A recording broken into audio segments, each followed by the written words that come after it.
Alam mo kung ano yung maganda kapag nasa probinsya ka? Yung parang sobrang layo mo sa problema.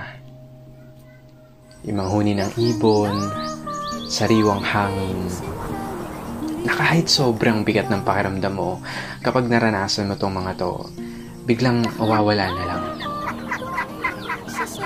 Yung magandang tanawin, tapos yung palaya na ginawa niyong palaruan ng mga kaibigan mo.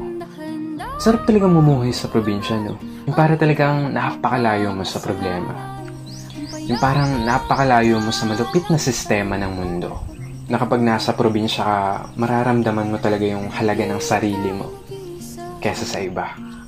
At napapasabi ka na lang na there's no place like home or like probinsya. At ikaw na nanonood nito ngayon, masaya ako at naparamdam ko sa'yo ang pamumuhay sa isang probinsya.